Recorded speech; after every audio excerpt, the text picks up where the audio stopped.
Alright, Assalamu alaikum. This is Ishan Qureshi. In this video, we are about to discuss the practical number 2 of biology class, and it is to study the morphology of Brassica plant. Brassica plant की हमने जो है morphology study करनी है. अब what is morphology? So remember, morphology is actually the study of external characteristics of plants and animals.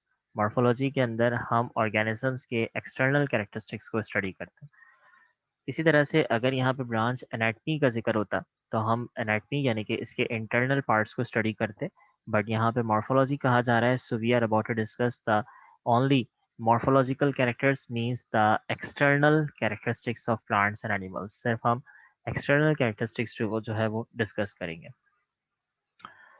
Requirements क्या है? We need a fresh brassica plant with a flower and a magnifying glass. Magnifying glass की हमें ज़रूरत है और एक brassica flower जो है वो हमें चाहिए.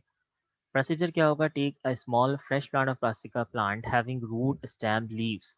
ये तीन पार्ट्स आपने याद रखने हैं, रूट स्टेम एंड लीव्स. और दूसरी तरफ दो पार्ट है fruit and flower if present. Put it on the table with a sheet of paper beneath. आपने एक white colour computer paper white colour का ही इस्तेमाल करना है और उसके बाद आप इस पे तमाम की पार्ट्स जो है वो रखेंगे. ऑब्जर्व ईच पार्ट, तमाम पार्ट्स को आपने स्टडी करना है by one using a magnifying glass where necessary. जहाँ पे आपको मैग्नीफाइंग ग्लास की ज़रूरत पड़ेगी, जैसे जब आप स्टडी कर रहे होंगे एंथर को यानी कि एंड्रोशियम को स्टडी करेंगे या गाइनोशियम को स्टडी करेंगे, तो उस वक्त आपको मैग्नीफाइंग ग्लास की ज़रूरत पड़ सकती है. तो याद रखिएगा, ब्रासिका जो प्लांट है इसके दो मेन पार्ट्स होते हैं जो मैंने ऊपर हाईलाइट किए, वेजिटेटिव पार्ट्स और रिप्रोडक्टिव पार्ट्स. वेजिटेटिव पार्ट्स जो है रूट स्टेम एंड लीव्स कहलाते हैं, तो यहाँ पे मेंशन कर लेते हैं वेजिटेटिव पार्ट्स. जबकि ये जो दो पार्ट्स हैं, these parts are called the reproductive parts. नीचे मेंशन भी है. So the part of the plant which do not directly take part in sexual reproduction, वो parts जो कि reproduction में हिस्सा नहीं लेते, बजाय इसके they take part in the growth and development of the plant body, वो vegetative parts कहलाते हैं. जैसे कि root है, stem है, leaves है, ये growth और development में इस्तेमाल होता है. तो सबसे पहले पार्ट डिस्कस करते हैं root. Part of the plant which normally grows under the soil, जो जमीन के अंदर ग्रो करता है, and develops from the radicle of the seed. Seed के रेडिकल से ये ग्रो करना शुरू होता है. ये पार्ट रूट कहलाता है. Root system consist of main root और प्राइमरी रूट. मेन रूट्स हो सकती हैं, प्राइमरी रूट्स हो सकती हैं. From the primary root the secondary root arises. सबसे पहले प्राइमरी रूट्स होंगी, like this are the primary roots, और फिर इन प्राइमरी रूट से जो है वो मजीद ब्रांचेस जो है वो निकलना शुरू होंगी. This is called the secondary roots. Cap present on the tips of the root called root cap. अब इसके जो रूट्स हैं, अगर मैं इसे थोड़ा सा बड़ा करके दिखाऊं तो यहाँ पे जो ये कैप होगा, this is called as a root cap. The secondary root with all its branches spread in all direction. पूरी तमाम डायरेक्शंस में होंगी, मतलब यूनि डायरेक्शनल नहीं होती. मिसाल के तौर पे ये प्लांट है तो इसकी जो रूट्स होंगी ये मल्टी डायरेक्शनल होंगी, ये बहुत दूर तक का जो है वो स्प्रेड कर दे. तो ये मुख्तलिफ ब्रांचेस होंगी. ये प्राइमरी रूट्स थी. दैन इसकी मजीद ब्रांचेस निकल रही हैं जो कि सेकेंडरी रूट्स कहला रही हैं, जिसके ऊपर कैप है, which is called the root cap. So it is collectively called as the tap root system. इसे हम टैप रूट सिस्टम का नाम देते हैं. रूट्स के अगर हम फंक्शंस देखें तो root anchors the plant firmly in the soil. Anchors यानी कि स्ट्रांगली जो है ये, फर्मली जो है ये प्लांट को एक सपोर्ट फ्राहम करती है कि वो सॉइल में ज़मीन के अंदर रहे. रूट हेयर absorb वाटर एंड dissolve minerals salts from the soil. Root hairs का काम क्या है? ये जो रूट है इनका काम ये होता है कि ये ज़मीन के अंदर से जो मेन इक्विपमेंट्स हैं जो कि हमें फोटोसिंथेसिस के लिए चाहिए, लाइक सॉल्ट्स हमें चाहिए मिनरल्स की फॉर्म में, इसी तरह से हमें वाटर जो है उसकी ज़रूरत है. तो ये सॉल्ट्स, मिनरल्स, वाटर जो है वो ज़मीन से एब्जॉर्ब करके उसे शूट तक पहुँचाने का काम करते हैं. Root conduct cells up upward to the system, upward to the stem and ultimately to the leaves. इनका काम ये होता है कि ये सप्लाई करेंगे सेल सेप को, कहाँ तक का पहुंचाएंगे? स्टेम, और उसके बाद जो है वो लीफ तक पहुंचाने का काम जो है वो रूट का होगा. Then there is another part which is the stem. It is a part of the plant that develops from the plumule of the seed. अगर हम देखें तो हमने रूट के बारे में पढ़ा था कि रूट जो है रेडिकल से राइज होता है. यहाँ पे हमने लिखा था कि रूट जो है वो रेडिकल से अराइज हो रहा होता है. जबकि हम लीफ की बात, स्टेम की बात करें या शूट की बात करें, तो ये जो पार्ट है सीड के प्लम्यूल से निकलता है. स्टेम हैज नोड और इंटरनोड. स्टेम पे नोड इंटरनोड होता है. Stem bear branches leaves and flowers. Stem पे ब्रांचेस होंगी, फिर लीव्स होंगे और उसके बाद फ्लावर्स होंगे.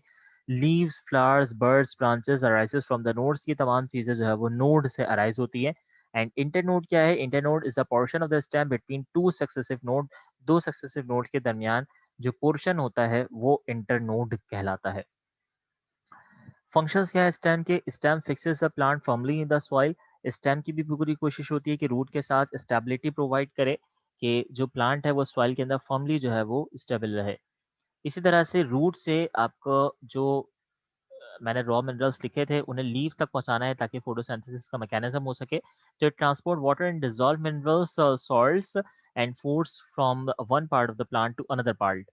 It also transport food. अब जैसे कि ये रॉ मटेरियल्स थे, रूट से सॉइल रूट ने सॉइल से सॉल्ट एब्जॉर्ब किए, मिनरल एब्जॉर्ब किए, वाटर एब्जॉर्ब किए, उसे लीफ तक पहुंचाना, और फिर लीफ ने फोटोसिंथेसिस करके खाना बनाया यानी कि ग्लूकोज बनाया तो उसे रूट तक पहुंचाना।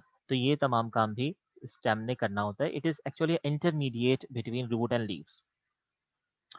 Leaves are the green and flattened which grow laterally from the stem or it branches and has a bud in its axis. इसके ऊपर bud होती है axis के ऊपर और ये stem से जो है वो grow करता है। Leaves are wavy in margins, broadest near the center and tapering towards the base, यानी कि broadest होते हैं। अगर हम लीफ का स्ट्रक्चर यहाँ ड्रॉ करें कि लेट सपोज ये लीफ ड्रॉ करता हूँ तो इसका ब्रॉडेस्ट स्ट्रक्चर होता है और फिर आगे जाके जो है ये tapering towards the base, base से एपेक्स से ये जो है कमजोर हो जाता है। Leaves bear stalk like petiole and broad flat lamina. Midrib is the continuation of the petiole inside the leaf plate. Leaf plate पे जो है एक स्ट्रक्चर नजर आता है which is called the midrib. Veins arises from the midrib in different directions और फिर इनसे जो है वो वेन्स अराइज हो रही होती हैं जो मुख्तलिफ डायरेक्शन पे जा रही होती हैं। Leaf apex is the terminal part of the leaf. Terminal part of the leaf जो है वो लीफ एपेक्स कहलाता है। लीफ का काम क्या है? It manufacture food material for the use of plant. और जो फिनोमेना है मटेरियल तैयार करने का वो हमें मालूम है कि that is particularly called as photosynthesis. तो ये आपने याद रखना है कि किस फिनोमेना से तैयार करेगा? फोटोसिंथेसिस से तैयार करेगा। इसी तरह से the exchange of gases of between the atmosphere and the plant के ऑक्सीजन कार्बन डाइऑक्साइड की सप्लाई हो रही है। लाइक ऑक्सीजन गैस जो है वो प्लांट प्रोड्यूस कर रहा है as a by product photosynthesis में। जो ऑक्सीजन गैस होती है उसे एनवायरनमेंट में देना और कार्बन डाइऑक्साइड को ये खुद से एब्जॉर्ब कर रहे होते हैं। तो ये फिनोमेना एक्सचेंज ऑफ गैसेस कहलाता है which is also carried out by the leaves. Transpiration यानी कि अगर पानी का एक्सेस वाटर है तो इस एक्सेस वाटर को रिलीज करना है तो एक्सेस वाटर के रिलीज होने का फिनोमेना जो है वो ट्रांसपरेशन कहलाता है। जो कि तीन मुख्तलिफ तरीके से हो सकता है। या तो क्यूटिकल्स के ज़रिए ये पानी जो है वो बाहर आएगा, या लेंटिकल्स के ज़रिए जो है ये पानी बाहर आता है, या फिर थर्ड इंपॉर्टेंट फीचर जिसके मोस्टली तमाम प्लांट्स में ही होता है which is called stomata. Stomata के ज़रिए ये एक्सेस पानी जो है वो बाहर आता है। तो ये तो तीन पार्ट्स थे जो हमने स्टडी की, रूट स्टेम और लीफ, जैसे हम वेजिटेटिव पार्ट्स कहते हैं। इसके बाद जो नेक्स्ट पार्ट स्टार्ट हो रहा है this is the reproductive part and these are those parts of the plants that directly take part in reproduction, जो कि रिप्रोडक्शन में डायरेक्टली इन्वॉल्व होते हैं, वो रिप्रोडक्टिव पार्ट कहलाते हैं लाइक फ्लावर। तो flower is a bond of the stalk known as pedicel. Flower जो है ये स्टॉक पे बॉन्ड होता है जिसे हम पेडिसल कहते हैं। The tip of the pedicel is slightly flattened and is known as thalamus. ये इसकी जो टिप है उसका नाम थैलेमस होता है। और ये जो फ्लावर है इसके चार मेन कंपोनेंट्स है which are calyx, number 2 corolla, number 3 androecium और फिर नंबर 4 गाइनोशियम।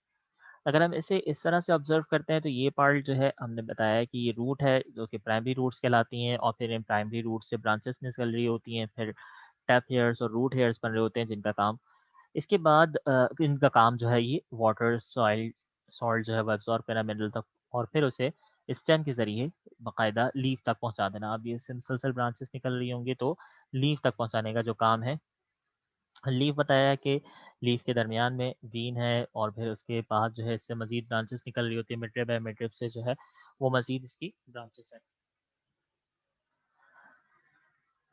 देन हम डिस्कस कर रहे हैं फ्लावर। तो फ्लावर के अगर हम इसका थोड़ा सा मैग्नीफाई करके देखें तो इस फ्लावर के अंदर हमें चार पार्ट्स नजर आते हैं, कैलिक्स, उसके बाद कोरोला, एंड्रोशियम और फिर gynoecium.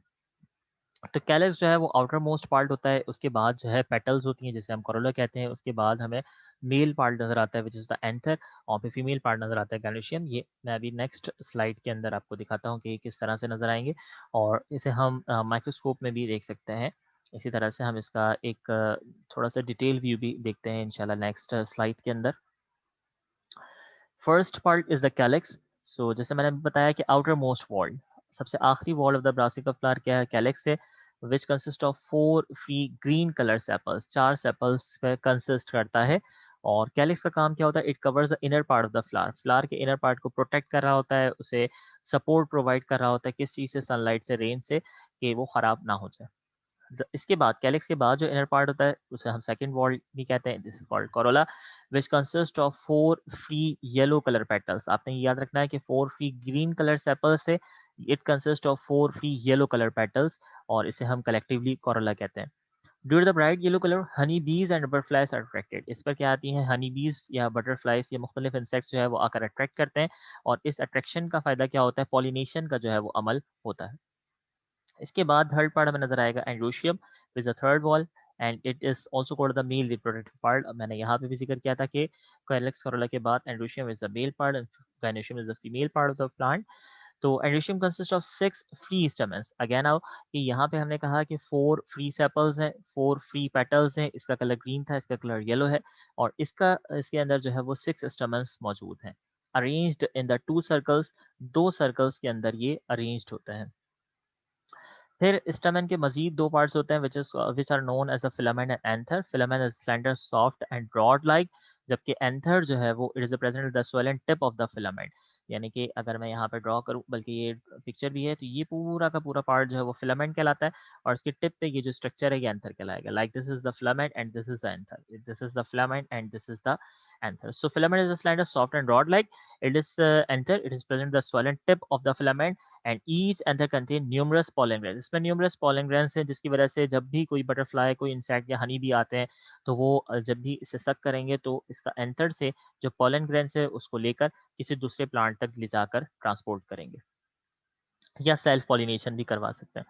So androecium place important role in pollination. Pollination के अंदर सबसे इंपॉर्टेंट रोल जो है वो किसका है, एंड्रोशियम का है।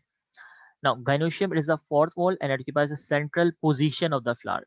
यानी कि प्लांट का जो फ्लावर है उसका बिल्कुल सेंट्रल जो पार्ट होगा वो गाइनोशियम होता है। एंड इट्स गाइनोशियम के अंदर भी मजीद क्या कि it is composed of 3 main parts, stigma, style और ओवरी। यहाँ पे हमें 3 पार्ट्स इसके जो है वो नजर आ रहे हैं, this is called the ovary, और इसी के अंदर से जो है वो 2 मजीद पार्ट्स निकल रहे होते हैं, जिसे हम स्टाइल कह रहे होते हैं, और इसके बाद ऊपर जो आखिरी पार्ट होता है it is called as the stigma. तो ये स्ट्रक्चर जो है वो गाइनोशियम का हमें नजर आता है। स्टिग्मा क्या है, it is the upper part and it is the most swollen tip. ये जो टिप है, इस टिप को हम जो है वो स्टिग्मा कह रहे हैं। इसके बाद ये जो स्टॉक लाइक स्ट्रक्चर्स है, this extended stalk like structure is called as the style, और फिर इसके बाद जो है वो हमें राउंडेड स्ट्रक्चर नजर आ रहा है, this is called as the ovary. And ovary is converted the fruit and the ovules into seeds, यानी ovary is responsible to make the seeds and the fruits function। it plays important role in pollination, इसका भी pollination में important role है। तो this is all about the brassica flower, जिसमें हमने देखा कि इसके मेजर कंपोनेंट्स क्या हैं। तो मैंने बताया वेजिटेटिव पार्ट्स हैं, रिप्रोडक्टिव पार्ट्स। वेजिटेटिव पार्ट्स क्या थे, जिसमें हमने देखा रूट, स्टेम, लीफ है। उसके बाद हमने रिप्रोडक्टिव पार्ट्स स्टडी किए। रिप्रोडक्टिव पार्ट्स में कैलिक्स, कोरोला, एंड्रोशियम, गाइनोशियम, और फिर एंडोशियम के मजीद 2 पार्ट्स देखे, फिलामेंट एंथर। कैनोशियम के मजीद 3 पार्ट्स देखे, स्टिल्मा, स्टाइल और फिर ovary. So this is all about practical number 2, and it is about the morphology of the brassica plant. Examination में अगर ये लिखने के लिए आता है तो हमें सेम एज इट इज़ जो है ये तमाम की तमाम चीज़ें इसकी लिखनी होंगी अपने प्रैक्टिकल कॉपी के अंदर। I wish you all the very best of luck.